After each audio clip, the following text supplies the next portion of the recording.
could I add my excitement that we have two incredibly special, productive, creative people who have Perth as their home almost by accident, but have put Perth on the map nationally and internationally. And I would like you to put your hands together for Aurelio Costarella and Ruth Tarvydas.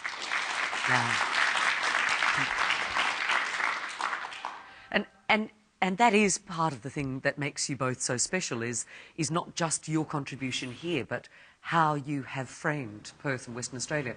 But I have to tell you about a connection that all three of us have. This is also how small Perth is. The woman is my hairdresser, Sue Morgan, and Sue Morgan, a year ago when I was wearing Ruth Tarvydas for a Melbourne Cup lunch, Sue Morgan wheeled my chair around, as only Sue would do, and she would, Ruth Tarvydas, and nearly burst. And she said when she was 15, she worked 3 jobs so that she could save up and buy 2 Ruth Tarvydas dresses. She said she barely ate for a couple of weeks so she could get the last few cents. And she said she still has them, she looks at them, and she just loves them. And of course, Aurelio Costarella dresses Sue on a very regular basis, works with Sue in Style Edge. She loves your clothing too. So wow, that is such a blessing, isn't it? But do you know, I think it's also a not uncommon example of the sort of loyalty that you two engender, partly because you have been doing it for so long, but also because your pieces are special. There's something, there's heart and creativity involved in them, and I think that that's what people are involved in. So we're going to talk about the design work a little bit later. Let's talk about how you both came to find Perth as your almost accidental home in some ways. Aurelio, let's start with you. Your father came out in 56? 1956, yes. From Calabria? From Delianova in Calabria. He came out and left my mother and my sister, who was, I think she was 3 at the time, and my brother. My mum was actually pregnant with my brother when he left, so he came here in search of a better life for them. There weren't too many opportunities in Calabria for them. So Dad literally borrowed a fare. Everyone in the village took up a bit of a collection to pay for his passage. So it is quite a small village in Calabria? Yeah, it is. It is, yes. And there are a lot of immigrants from Delianova that have now settled here in WA. So they collected the fare. He then travelled to Messina to board the ship, only to find that they didn't have a place for him, but they did have a first class passage available. And of course he didn't have enough money. No. So he had to stay in Messina for a few days and sent word back to Delianova, and they collected some more money for him. Yeah. So that's amazing. And when you think about how poor the community would have been during that time. Incredibly poor. So for them to, to come up with the funds was quite amazing. But he got on that ship and arrived here in Perth at the age of 29 with nothing. Did he have any English? Any English? No, none at all. No, he didn't speak the language. And he had one cousin that he knew of that was living here. Oh, so that's why he chose here rather than... Well, I think he chose Perth initially because it was the closest port. Right. So he got off at Fremantle and knew that he had a cousin in Brunswick.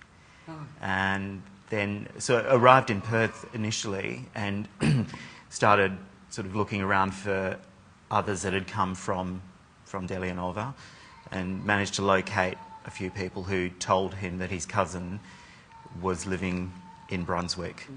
So then he asked them for directions. How do I get to? So they got him on the right train, and he got himself down there, and his cousin got him some work picking potatoes. Okay. So that was his very first experience, and from there I mean, the aim here was for him to earn enough money to bring my mother and my then she had a son, so my brother and my sister across. But it took him 4 years to earn enough money for their passage, so it was... It's magnificent. Yeah, it is. It Yeah. is. But did he ever talk about that time and some of the difficulties and challenges Oh, that he absolutely, faced? absolutely. Just my... growing up, my very early memories were of him talking about how difficult it was for him coming across and... Leaving his wife behind. It was Yeah. terrible. Mum didn't want to come here. I mean, she wanted to be with her family. Yes, of course. And she was very close to her. She had mum's, well, 2 brothers and a sister. And as it turned out, they all moved here except for her youngest sister, who is still living in Deleonova now. And did they eventually move back up to Perth and then reconnect Yeah, with so- lots of other collaborators? Yeah, Dad then came back to Perth and he went in search of work. So he ended up working as a labourer. He found work clearing land. So this actually was how he managed to earn enough money. And Dad was quite an entrepreneur in that he was actually going out and finding the work, and then he would put together teams of men and he would drive them up there, and they would set up camp, and it was very much just they were camping pretty much and working for weeks on end, and then he would drive them back down and he'd get another load of men and take them up, and he did this for years until he managed to earn the money. You hear it often, don't you, about migrants having built this country. Well, that's literally building the country, absolutely. Yeah. Hands in the soil and clearing the way. Yeah. So we're going to hear a little bit later about how he's built up to the sort of palatial sense of living in North Perth, which would be very close to a lot of other Italian communities. It was very Italian and Greek right up until 20 years ago, Yeah, really. absolutely. But Ruth, I want to talk about how you came here, because you were escaping Lithuania at the time. I popped in on my 2nd birthday. No, it was a little bit harder than that. My parents were refugees, and obviously my father was Lithuanian. We escaped, or he escaped, I wasn't born at that stage, Lithuania when Stalin came marching in, and he was told to get out because they're after the high profiles over there. First, they would just execute them. So he was willing to leave his property and everything in order to have his life, but a lot of his sisters stayed behind and ended up in Siberia, which was not so good, but they did survive. But so he went to Germany, and for 7 years during the war, it was between Lithuania and Germany, and because he wasn't going to fight for either dictator.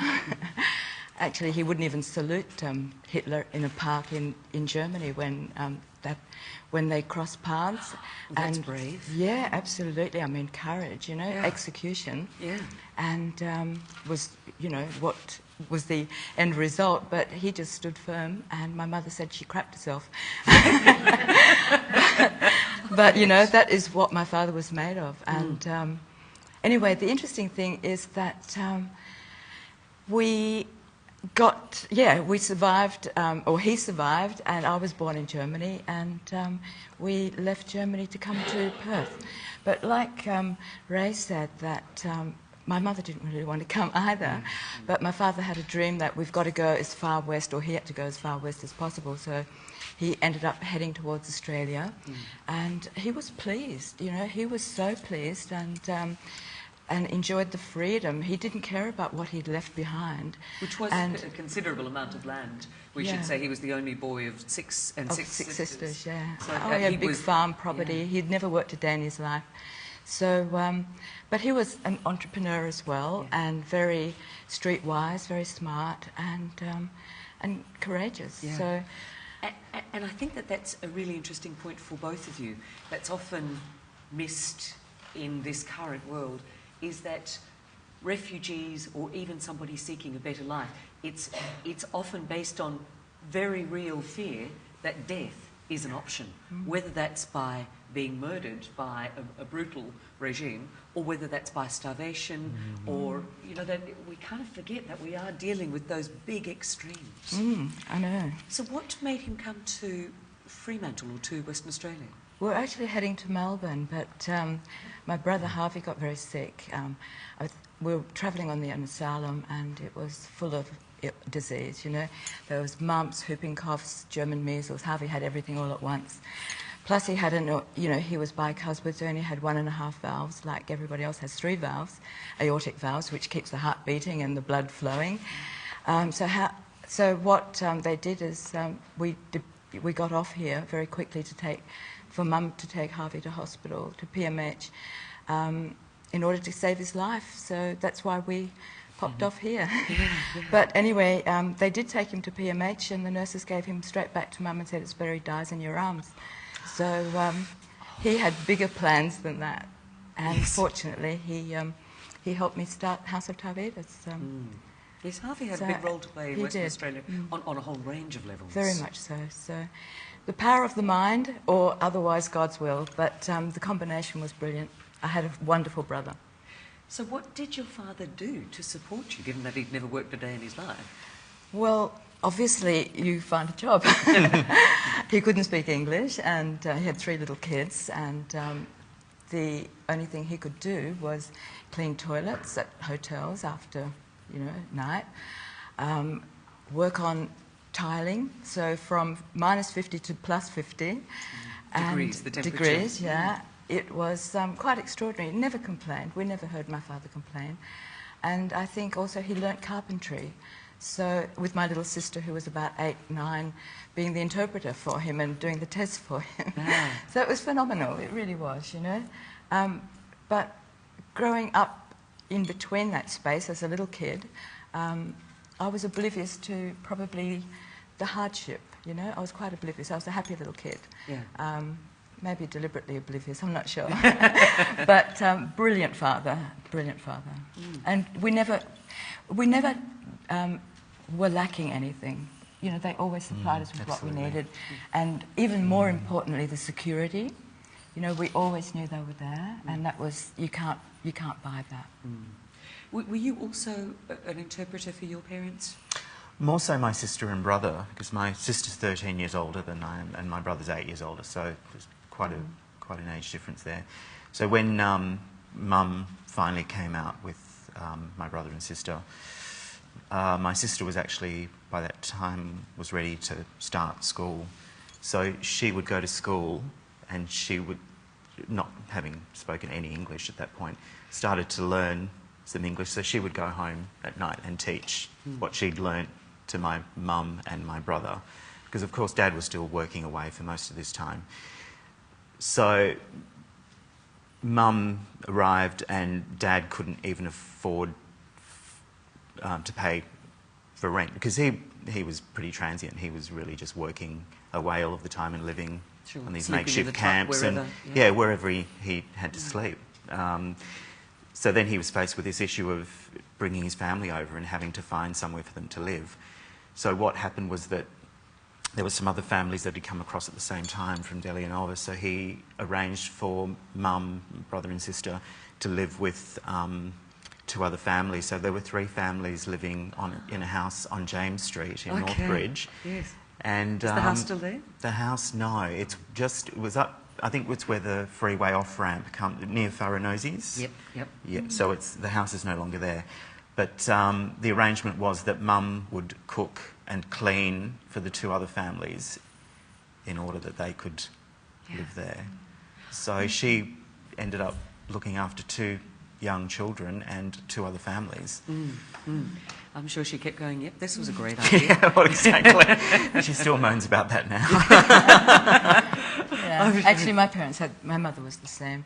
We were refugees, ended up in Greylands camp when we landed, and I don't know how long we were there for, I was too young to remember, but we ended up in Claremont, and I started to have those recollections, living in the garage of somebody's house, and then I think eventually when we were trusted a little bit more in the house, and the cleaning. And I remember also one little kid really took to my father, so he was always on my father's knee instead of me, and I'm thinking, not sure if I like this as a 3-year-old, but that was the way it was, and they were brilliant. I don't think I could do that, I really don't. amazing though. Necessity is the mother of invention, I guess, depending on what you're coming from. And did your families say to you, or are you conscious of their saying to you, we made this country our home, you must go out and work hard? Did they have that, or did they just talk about how hard it had been for them? They spoke about how hard it was for them. They never actually verbalised that, but it was, I guess, instilled at a very early age. I mean, my parents were always working. I have no recollections of them not working. They were, never sitting around relaxing. So I grew up with that, and And you're the same? Well, I've become a bit of a workaholic, I must admit. Funny, isn't it? We're always determined we're not going to be our parents, and My my father used to always say it's because of the experience of probably not having the education but having the wealth, that what you've got in your head you can't lose. So it was instilled in us that we had to have an education. So the only problem was nobody could educate me, but they did educate my brother. Yes, yes. And they did educate my sister, but I copped out early. But I think it was all right. Yeah, it was. I've enjoyed myself, but it made perfect sense, and it was really instilled. Like education is it, Yeah. And I think when my father used to go to a doctor with either myself or my brother as an interpreter, he would look in the surgery and go, "This is where you have to be, Harvey. You've got to. This is where the money is, and this is an easy life. All you do is sit there." So, just write out prescriptions. But then Harvey found it different. Actually, he would be up all night with patients. He was one of those giving souls that even put his poor patients' prescriptions on his own account to pay for. So he was pretty special. Yeah, yeah. Perth was lucky to have him. Did you and Harvey ever speak about your parents' migration or how you felt about being in Australia? Towards the end, I think when we lost them, and we started to remember the amazing things that they had done. But when we had them, no, we didn't appreciate. We just gave them a hard time. So that's what kids do. Yeah. Have you been back to Lithuania? No, I haven't been back to Lithuania, but I do intend to one day. Harvey and I were talking about it once. Actually, Harvey said about 10 years ago that we should actually do a parade there. And the other interesting thing is that maybe we should do a production, start a factory there to give them employment. I think when they had just won their independence. And that was actually a lot of foresight. Now they have, it's one of the big new productive environments for the whole of Europe, Lithuania and Poland, and all the Eastern Bloc is. So it's quite interesting. I'm just going to stay here. Something in my mind for you, Aurelio, but I was kind of surprised that Harvey, because I only know him from the medical side, but that he had helped set up the House of Tarvydas back in, 68? Yes, it was actually. It wasn't too difficult. It was at the same time difficult, I suppose. It's the way you look at it. But my parents went on to a holiday to Europe, and we had experienced already the fun of enjoying fashion, both of us. And we thought, wow, this is a really good time to start a shop because they weren't here to worry about it. So we hooked up a little store at the back of a pharmacy, which was right in the centre of Hay Street, which is fabulous. So we got the immediate exposure.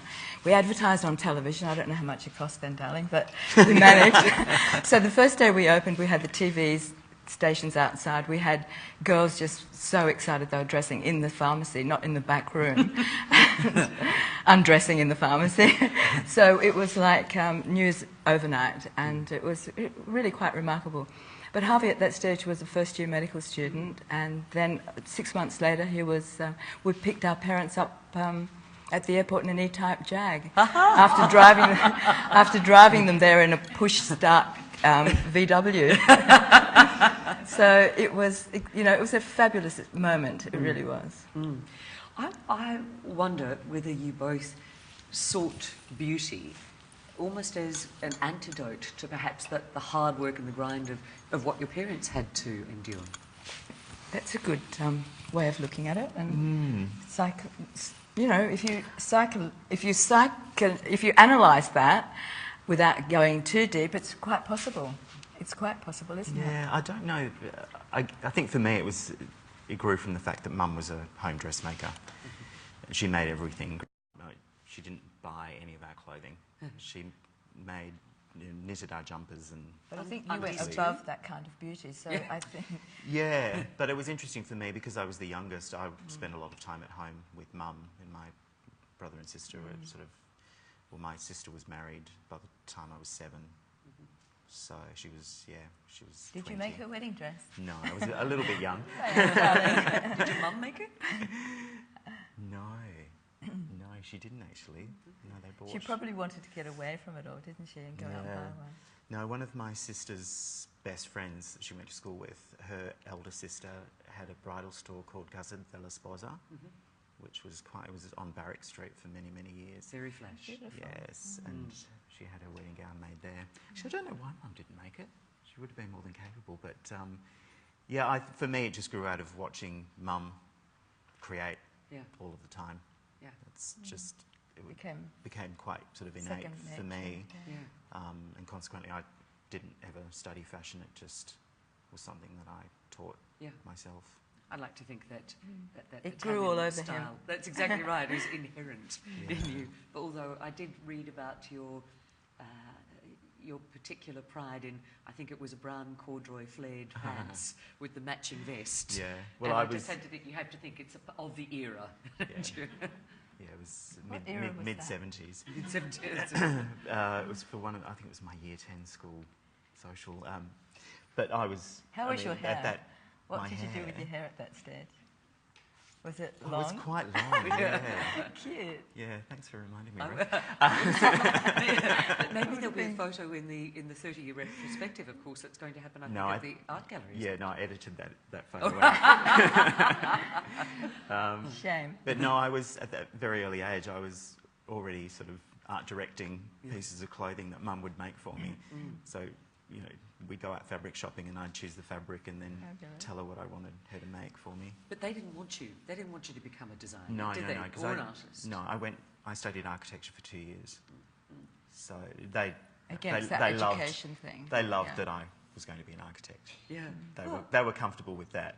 Yeah. But by the end of my second year of architecture, I'd already started making clothing, and Mum was actually helping me on the side, which was great. But did you like the architecture? Because I always think it's I love it. Perfect blend of and art science. I'm still very inspired by architecture. It informs a lot of my work now, and it was a great base for me in terms of creative. But I just knew that early on that I would probably never end up working as an architect. The process for me was just too long and tedious. I needed something that was far more spontaneous, and fashion gave me that. And Aurelio, you went through there were a couple of moments that were light bulb moments for you about architecture is quite interesting, but really, this is what I want to be doing. Could you go through that for us? Which light bulb moments? I read about light bulb moments here when somebody saw something that you had designed, a tap on the shoulder. Karen Upton Baker?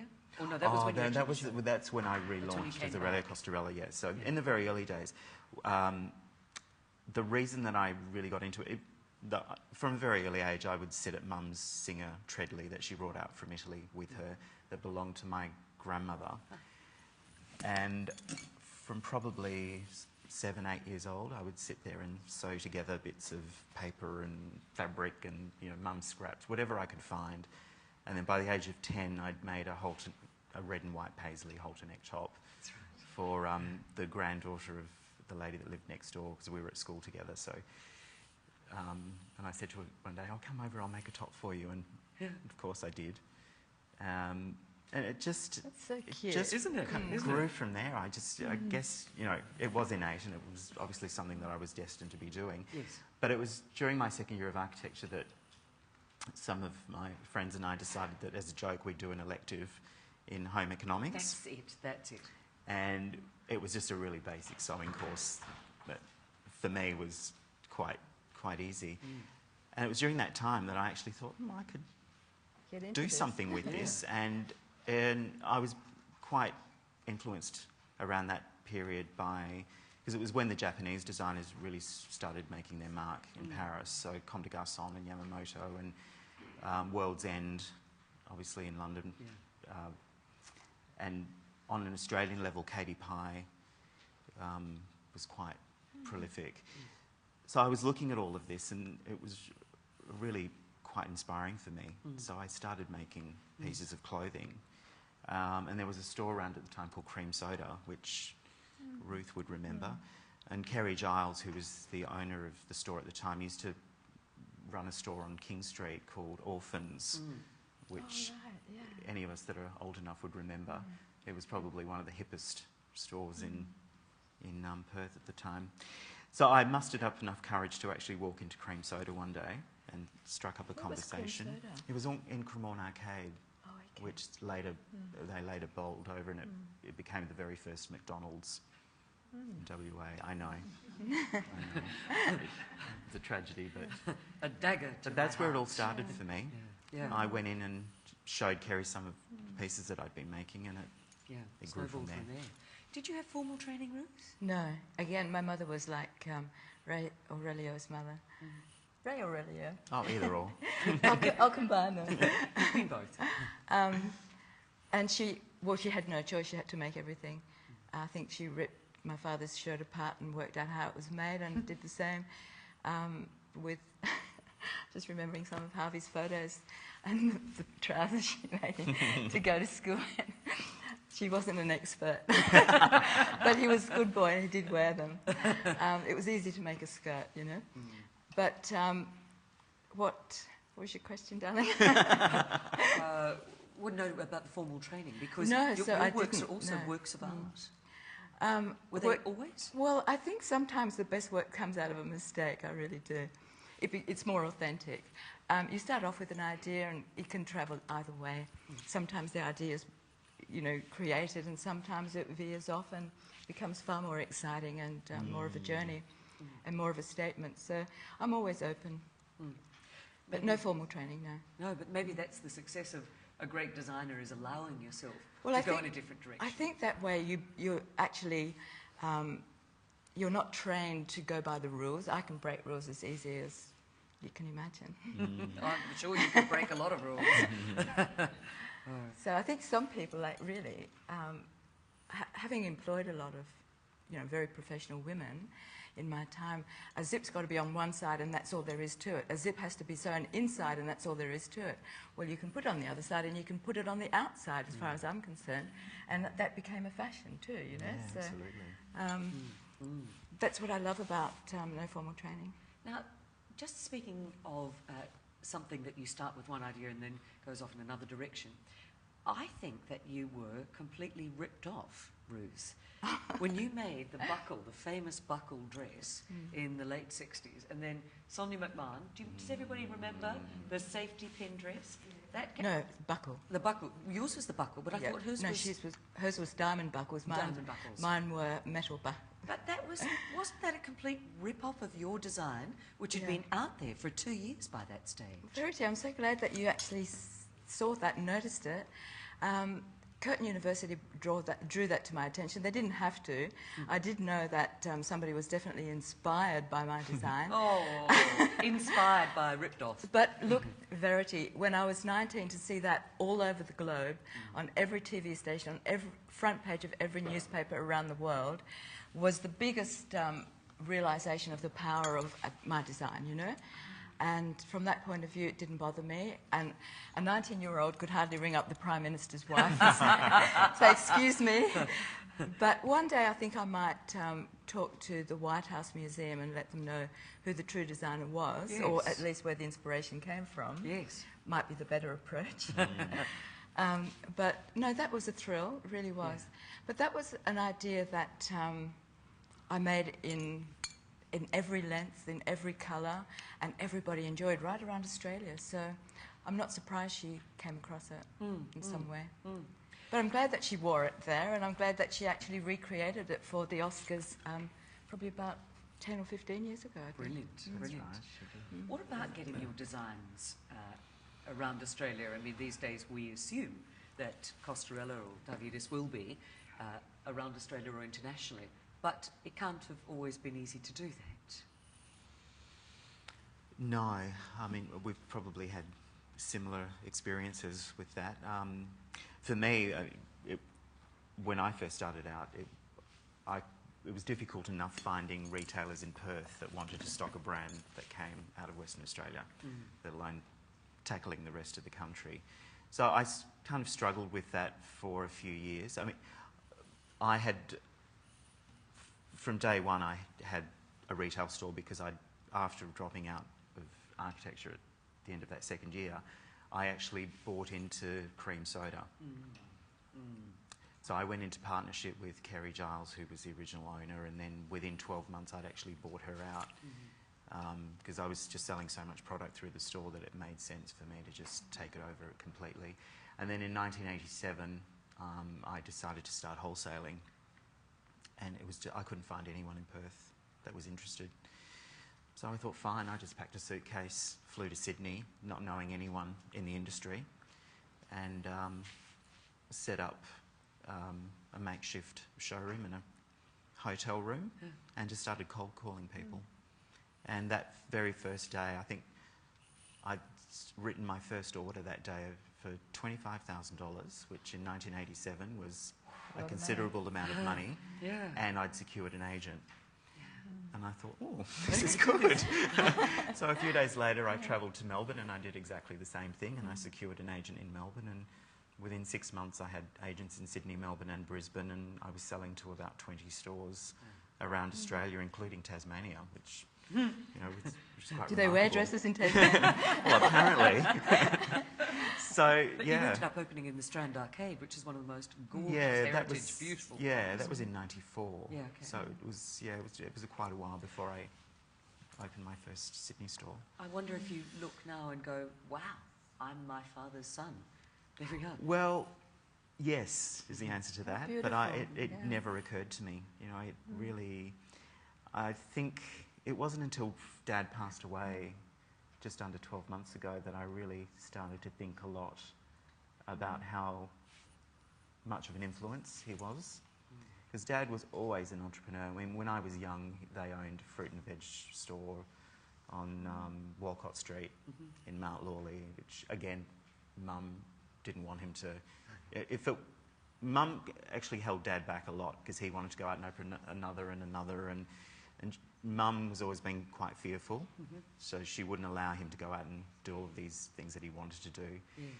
But if he'd had his way, he would have owned quite a few businesses. Yeah, interesting. Sam?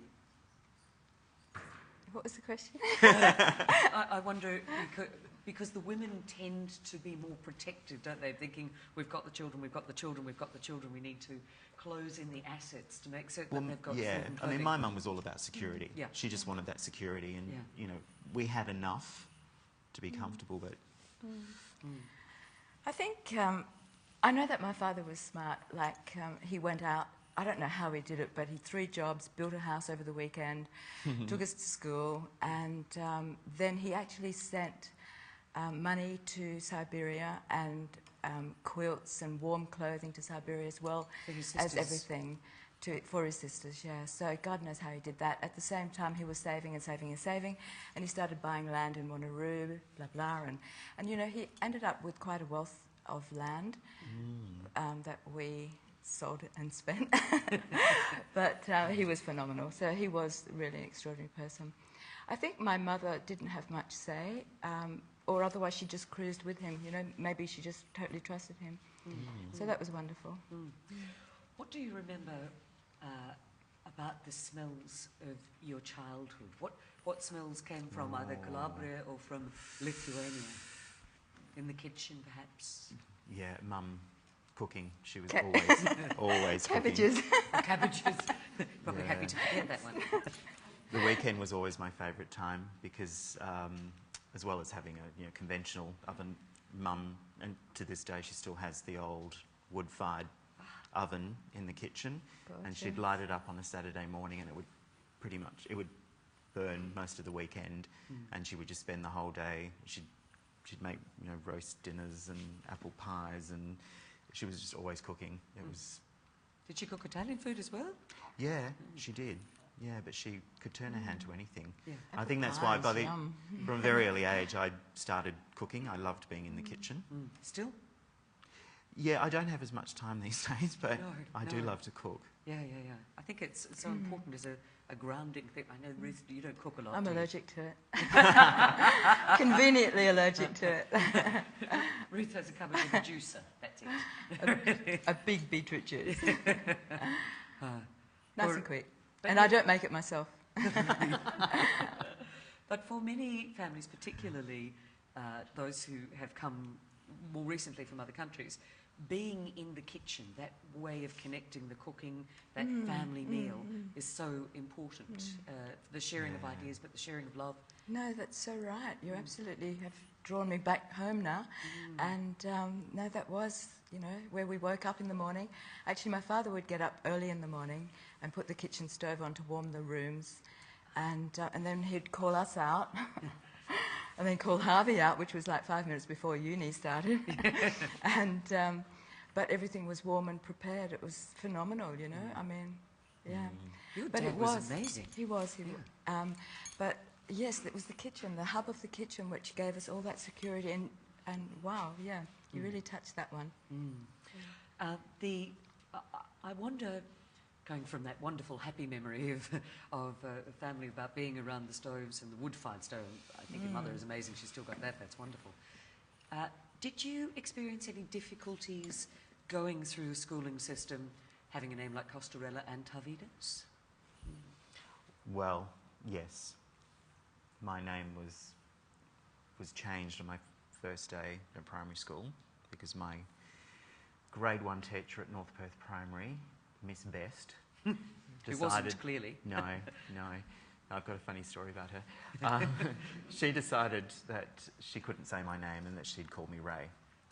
And that was my sister took me to school on my first day, and that's the only thing I remember about starting school, was having my name changed. And She stole your identity. and from then on, even my family started calling me Ray, which was quite bizarre. Oh. But Well, I'm going to call you Aurelio now. Sorry, But Dad. Aurelio is a musical, Aurelio, it's isn't it? beautiful, Aurelio, yeah. Aurelio, yeah. yeah, it was a mouthful though. Yeah. I used to get called a radio, Radio. so I was actually quite happy with Ray. Yeah. I got called Tarias, and my real by the boys. And my real name was Ruta. So when I was playing football and cricket with all the boys in the backyard or on the street with my brother, my father would come out and go, Ruth! Okay. It's not what you want in Australia, is it? No. And I'd go screaming out, yes, Dad, just don't say that again, please, not here. But I know the meaning. I know the feeling. That's interesting too, because now I hadn't realised, of course, that isn't that the name of part of your designs, is Ruta? Well, I started off, it was going to be the House of Ruth. Then I thought we better think this one out clearly. Yes. But even so, it became the House of Tarvydas. But we called the first label Ruta. And even at that stage, the farmers that would come in would laugh. And, yeah, I'd Ruta. And the press, the photographers, they'd all have a giggle. So eventually it became Ruth. Yes. And then it became Tarvydas, etc. So a bit of evolution there just to clear the way. We live and we learn. But it was fun. What was the story about Miss Best? Yes. Oh, halfway through grade 1, she ran screaming from the classroom and she never came back. Oh. But years later, it would have been in the late 80s probably, she turned up on a Bert's New Faces as a vocalist. I finally found out what happened to Miss Best. It's hilarious. How did she do? Did she get No, gonged? not too good. No. She probably went back to teaching. How so funny. What do you think have been the proudest moments in your career, life? Is it Surviving this surviving? Yeah, well, surviving 30 years is extraordinary in a business that is the ultimate fickle business. I mean, apart from the restaurant industry, fashion must be. Yeah, it has its ups and downs. we've both gone through those, haven't we, Ruth? Oh, in a wonderful way. My proudest moment, I think, was when Selfridges bought the brand in the late 70s, and that was fabulous. It wasn't just Selfridges, it was Dickens and Jones, Harvey Nichols, and it was just really quite freakish in the sense that we realised that there was a recession happening in Perth. We had this great big house of Tarvydas in Murray Street, and we had to have bigger figures than what we were getting in Murray Street. So Harvey was going, okay, Ruth, time to conquer Europe, you know. So we ended up with a really good agent that actually got us into Selfridges, and they had the label exclusively on the first level. They organised personal appearances. I was so excited about this crazy label. So they advertised in the Evening Standard, which was a very popular evening paper, still is. Great big, you know, full-page ads saying, "Not for wallflowers. Come and meet the outrageous designer from Australia." And I'm thinking, oh my God, am I outrageous enough? You know? More black. And I just remember really feeling sort of quite inadequate that I wasn't outrageous enough because, you know, of all the things happening in London. But I was so outrageous, I think I was too daunting. Nobody would come near me. But we did have the parade. You did a lot of the modelling as well, too, didn't you? Yeah. Only because nobody else would wear my clothes. But I do remember the buyer. She said, "Oh, do they sew in Australia?" So it was wonderful. It was a great experience, and they had T-shirts with my photo on it. And I thought, wow, this is it. I've made it. You know, little do you know that another recession's around the corner. Things unwind, and then you've got to start again, and so on. But no, it was fun. And as one of the biggest compliments there was one of our clients from Perth saved all her year's wages and went to London for a big spending holiday, shopping spree, came back to the store in Murray Street and said, "My God, I've come home with a whole suitcase full of Tarvydas because I couldn't find anything better." And I thought, wow, that just knocked me out. You know, that was a real compliment. What about for you, Ray? Proud moments? I think certainly when I started selling internationally, and for me it was the US, because the first store I sold to internationally was Barney's, New York, and then Henry Bendel. Getting Bendel's gave me their Fifth Avenue windows the season Beautiful they picked up the collection, which was really lovely. And then I think my first show in New York was a special moment for me. But I think relaunching the brand in 2000, after I'd lost everything.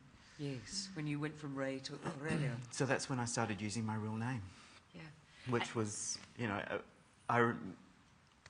having lost everything, it was obviously probably one of the worst times in my life. But it became so apparent a few years down the track that it all happened just as it was meant to. I was able to relaunch using my real name and feeling like I'd really had my identity back. Yes. Yes. How magnificent. Yeah. So life knows, doesn't it? Yeah, and I literally, I had nothing because I had like a $250,000 debt that I had to repay, and so I managed. In short, dodgy business partner walked off pretty much. Well, yeah, I lost my name, and I can't imagine what that's like. It was a pretty crazy time for me. In fact, so much so that I didn't feel that I ever wanted to be in the industry again. And I actually went out and enrolled. I always still have an interest in naturopathy. And I actually went out and enrolled in a naturopathy course because I just thought, no, I can't do this anymore. I just need to do something that will actually feed my soul. So glad you did, baby. Yes. Well, yeah, well, thank God. So, yeah. And then I was approached around this same time. I'd actually enrolled, and then a retailer that I'd been working with in South Australia for many years, Miss Gladys Sinchun, heard about what had happened, and they contacted me and said, "Look, we'd love you to launch a brand for us." And I thought about it for a few weeks and thought, okay, I'll give this a crack. And so that became my little baby. They were happy for me to, you know, come up with the whole concept, and so I did everything. I designed it, I marketed it, I sold it. So I did that for 2 years, and then in 2000, and I'm still paying off the debt from having lost everything. Thought, okay, it's time for me to, you know, relaunch, and I still had no money, but I had a credit card with a $20,000 limit, and I thought, okay. And that paid for the whole thing? That paid for my darling, show what at is Fashion money, Week. And really? Yeah. well, exactly, Yeah. you know, and I had to You just, realised I that just had to put myself out there and Yeah. take that chance, and it was a risk. I could have lost that as well, but that's when I got the tap on the shoulder. Yeah, It was yes, after okay. that show. It was after that first show, and it was a really emotional time for me. Just getting the collection together with no staff and no money, and but I just knew that this is something I had to do, and so I'd got to the end of the show, and I was backstage, and I was literally sobbing. Oh, And right. we've got footage of this, which I haven't ever been able to watch, but it is actually, it's just been edited, and it's going to be in the exhibition. So the first time I see it will be when everyone else gets to see it. But so I was backstage, and I was literally just crying, and I had this tap on my shoulder, and I turned around, and it was Corinne Upton-Baker, who was the editor-in-chief of Harper's Bazaar at the time. And she said, "Oh, Aurelio, we love the show, and I've got someone here that wants to meet you." And as I looked over her shoulder, it was Kate Blanchett. And I just my about God. died at that point, because I adore Kate Blanchett. And Yeah. oh, sorry. And apparently there's footage of me just standing there clutching Kate's hand, going, "Oh my God, I love you." And she's telling me that she loves me, and it was a beautiful moment. So, She's actually the perfect body shape for lots of your clothes too, that gorgeous willowy line. yeah, isn't that lucky? Yeah. Oh, Yes, that's it- magnificent. Yes, it is. This might seem like an odd question, but I wonder, once you got your name back and you again became Aurelio Costarella, did you connect in any way more with your Italian heritage? Or because once you're Ray, you're a bit more Australian, aren't you? Well, it was an anglicised version of, you know, who I was, but yeah, I guess in a sense I did.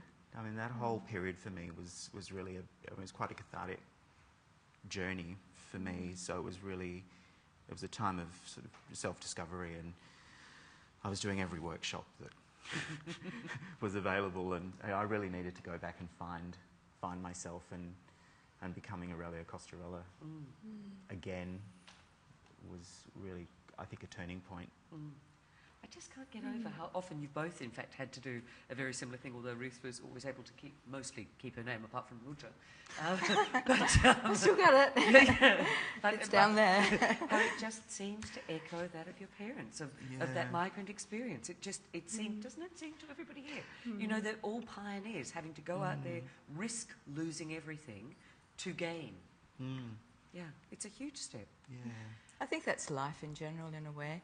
But having been through, I think probably having observed your parents do it gives you the courage yourself to do it, you know, because you know that there always is more. Maybe, I don't really know, I suppose.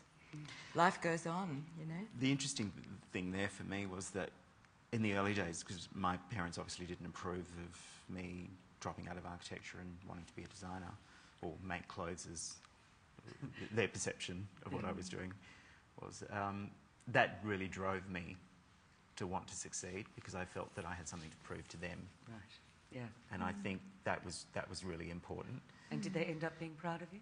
Yes, but I was having this conversation with someone yesterday, and we were talking about, again, someone of Macedonian heritage, and we were talking about our family, and I made the comment that I remember my father telling me that he'd seen such and such, you know, down at the local, you know, cafe, and he said, "Oh, your son's doing really well," and I think that was his way of telling me that I was doing really well. You couldn't say it directly to you. No, but they never actually came out and said, "Oh, we're really proud of you," you know. But I knew that they were in their own way. But it was always interesting for me when they'd bump into their friends who told them that I was doing well, that, you know, they kind of acknowledged it at that point. Yeah. But, I'm just interested to know from both of you having had the experience of your parents and Ruth as a small child coming here too, how do you feel about people who are now coming to Australia or seeking asylum even?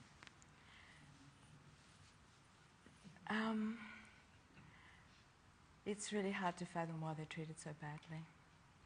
It's hard to fathom that, I don't think they're terrorists, They're leaving war-torn countries. They're risking their lives. God almighty, Look at the Vietnamese. I mean, there wouldn't be a manufacturing base if it wasn't for the Vietnamese, because all the Italians have dropped it, and they've grown up and told their children not to do it. Yeah, and of course in the 50s and 60s it was the Europeans that set up a lot of the manufacturing. Exactly. It was the Italians and the... But that's gone. I mean, they're not interested in doing it anymore. So if it wasn't for the Vietnamese community, there wouldn't be a manufacturing base in Western Australia people, at all. What was that, 20 years ago? Oh, Whatever? well, 30 in the 70s, 30, when they were escaping. Time flies. What they called the American War, but of course we call the Vietnam War. That's right. Yeah. Hardest working people. And the uproar there, and they're so amazing. Anyway, I think it's just the game they play, isn't it? The current fear, the current xenophobia. What is it that you would say if you were, God forbid, very ill, finishing your life? What is it that you would say to other people about you, or as advice, looking back from your life to other people? I think for me, it would be not to leave things unsaid. That's wise. Yeah, I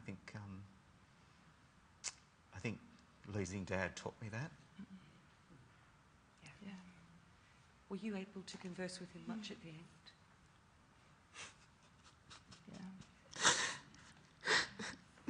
No. And that's hard. And that's so hard. Did he speak to you in his language or in English? In Italian. In Italian. Yeah. Yeah. Yeah, but for the final week he didn't speak at all. No. So from the time that they told us that... It's clean. From the time that they told us that he had a week to live, he really didn't speak. It's interesting, isn't it, how we only realise how extraordinary our parents are when they're nearly gone. Through death, yeah. That's right. And clearly both of yours were. Well, I'm going to repeat what my brother said to me when he left Perth. He came running into my apartment to then run to the airport to catch his plane. He was forever late. So he ran in for a quick second and said, hi, bye, because he was 1 week in Perth and 1 week in Sydney. That was his lifestyle. And I must have said something, probably a whinge about the day. And he turned around and he said to me, Ruth, you've got to learn to believe, and he said it with such passion. He says, learn to believe, and he just said it and looked at me, and it was eerie. And then he got to the door, and this was so not on his page, and he just turned around and says, I'll pray for you.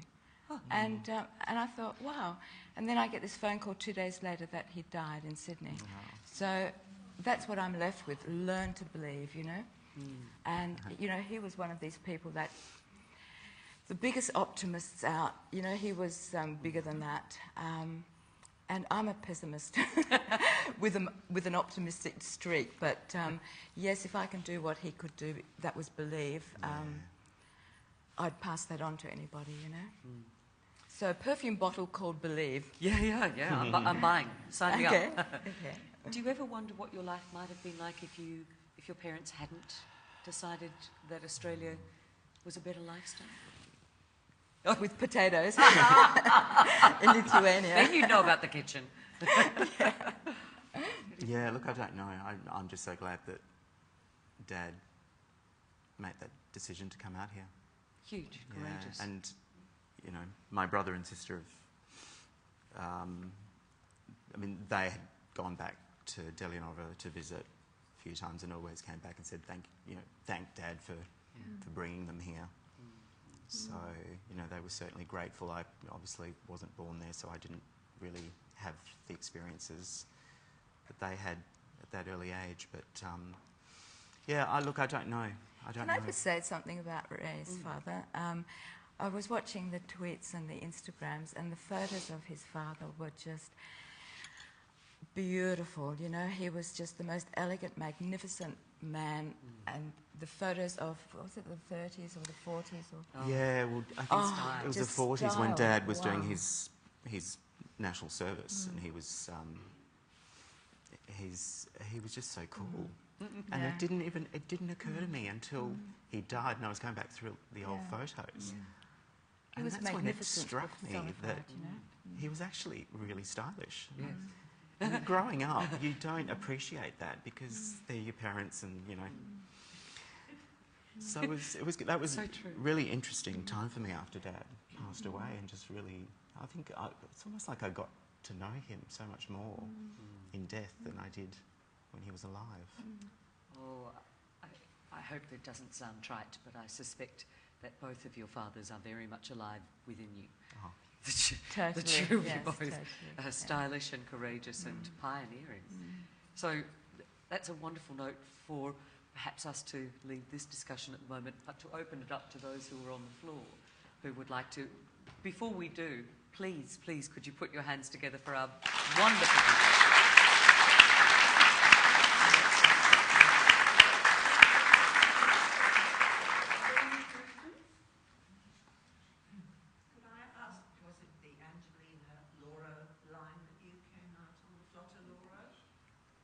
Oh no, it was Ansalem. Sorry. Oh, sorry. My family? You, yes, your father. I'm not sure actually. Interesting. Mum will remember. I'm a £10 pom. Ah. I was on an Italian boat. Oh. And we had to go to, very sadly, Genoa, Naples, Messina. Oh, tragic. Town, because the Suez was shut. But it was an Italian boat, Yeah. and it was interesting. I came on an Italian boat too, called the Udolino Vivaldi. Yes. Ah. Wasn't really a great boat though. Yeah, that's right. As long as Gotcha it wasn't the Titanic, darling. Leading to the cabin. Anyone else got a question? Can I make a comment that 2 days ago someone said to me that we are well aware post-traumatic stress disorder, we hear it all the time, and they said really post-traumatic growth, the opportunity for growth after trauma is, and is this what we're hearing today? And this is a period of, I don't know about you really, but when we went to school there was a thing called sink or swim. There was no English as a second language to help us or anything like that. It was either you learnt it somehow or you went to the back of the class and out the back door and got a job, you know. It was much later in the 70s that they started to bring in policies that you had some help of all sorts. So that would have also influenced a lot of what happened because we simply weren't given any support to learn the language. And we went home to families that didn't speak the language. And Well, your interestingly, sister- I actually spoke Italian before I spoke English, because that was the language that was spoken at home. And I spoke Dutch. You know, that was my first language. Do you still speak Italian? To Mum, yeah. Yeah. Yeah, my parents didn't have great English. Actually, Dad wasn't too bad because he was away working a lot of the time, but in recent years he lost his English completely. What about you, Ruth? Do you speak much Lithuanian? Yeah, if I'm forced to. In the environment I can. And it's wonderful to see. It's a very pretty language. When my sister writes to her relatives in Germany, they're now residing in Germany, it's very pretty. Like ruta is rutale, rutalane, ruta.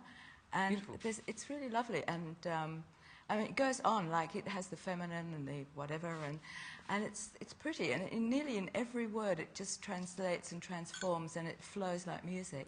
It's just not very well, it's not very much used, but it's better than French. But Aurelia, I don't know if with you, even though I was only a little child when I came here and I spoke Dutch first, I speak it now with an Australian accent. I'm sure I speak Italian. I'd like to think that I don't, but I'm sure I do. When I get to the Netherlands, I open my mouth and they respond in English.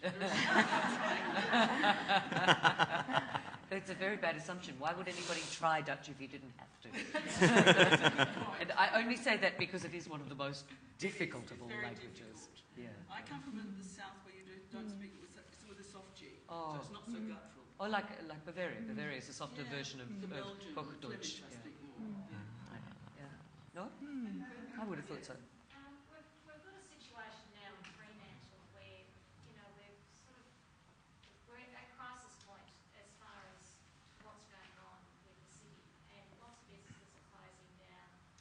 And we're sort of looking at what's happening in Perth, where Perth has become very vibrant through, you know, a lot of good planning. And I'm just wondering, you know, at this stage in Fremantle's history, if there was some advice that you could give the planners to be about the direction to follow. You're the architect. Oh, gosh.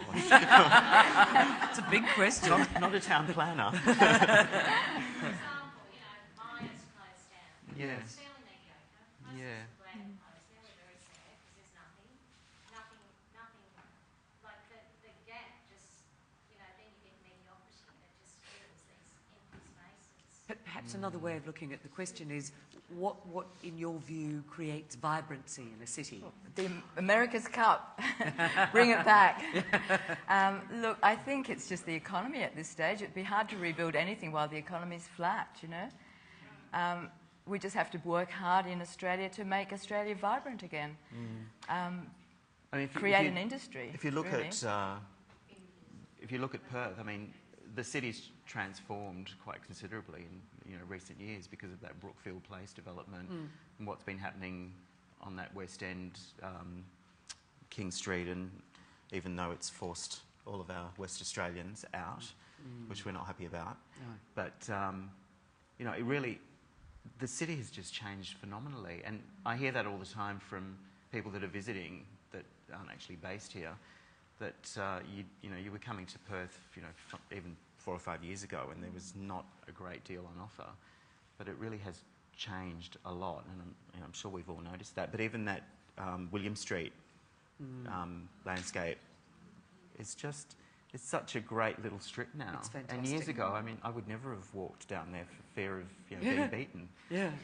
But small bar licenses It's just have become changed such a things. destination. That Yeah. certainly has. But Fremantle has the potential to become quite a cool... I mean, it's got a really interesting energy about it. It reminds me... Parts of it remind me a lot of Melbourne.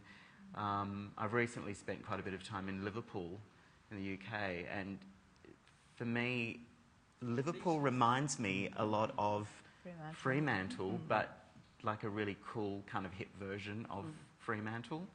So I think, there's obviously a lot of potential, but as Ruth said, it's just economically, it's just such a difficult time. I want, We see lots of little designers, but they don't last long. No, but that's anywhere in Australia at the moment. It's just such a difficult environment. We have so many young designers, and the market's just shrinking. It's getting smaller and smaller. For all of us, even the established designers are struggling.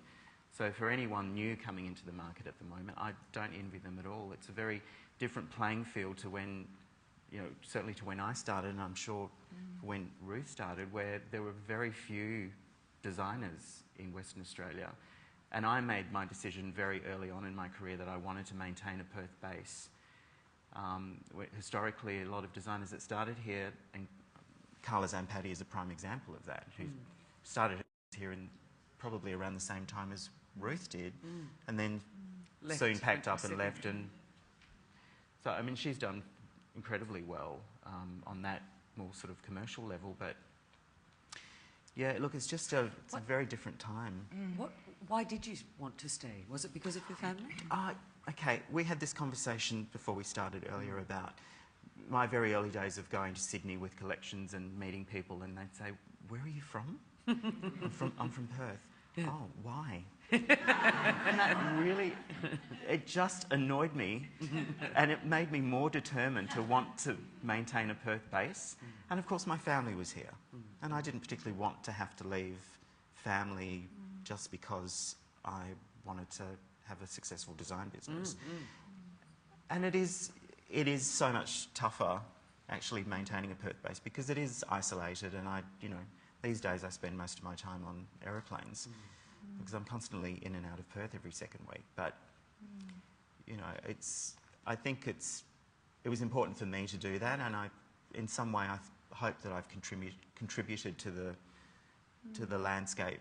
Because the fashion industry has just changed phenomenally in the last, you know, I mean, 30 years I've been doing it, but certainly just in the last 10 or 15, it's just... Well, even with the advent of Style Aid, I don't know if you all know about that, but it is the most extraordinary night of fashion and of showing off Western Australian collections.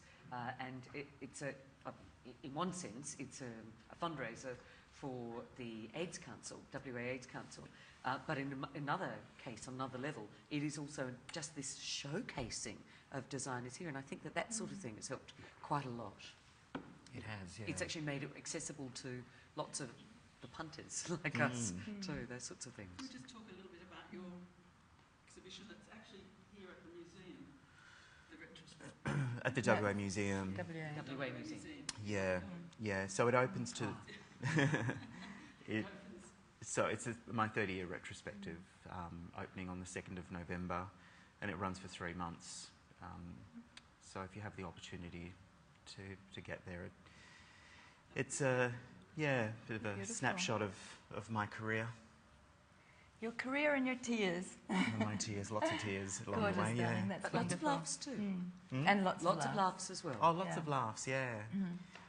Yeah, absolutely. I just want Huge joy. Is there anything, any outfit that either of you has ever designed that you have looked back and gone, what was I thinking? Yeah. Okay. Yeah. It's like the perms we had in the 80s. Yeah. Well, it was interesting. Like curating an exhibition is an interesting process because I've found it quite emotional, and I've shed a few tears along the way.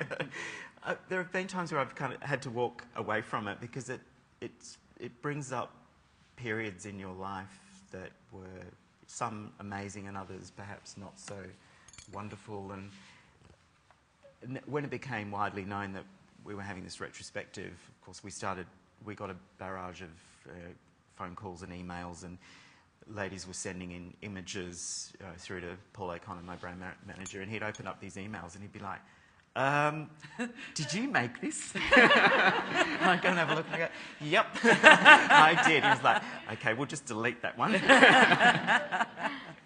So he was quite involved in the editing process. And Paul's lovely, by the way. He's a very sweet man, so that must have been a worry. We had the same experience when Curtin University did ours. Oh, yes. But that was phenomenal. It really was. You sort of, you're faced with what you've done and what people loved, but a lot of it was good. Yeah. Yeah, but it's where you've come from. That's right. Whether it was great or not so great, it was... They liked it, they bought it. And it was of an era. Absolutely. That's the other stuff too. Yeah. I'd like to thank you very much indeed. And we have 2 little tokens, and one is from the National Archives. Wow. For you. Wonderful. National Archives holds migration records. Oh. So these are records about your family. Oh my God. Oh, wonderful. Oh my gosh. People would really like that. Oh, that's great. Yours is bigger than mine.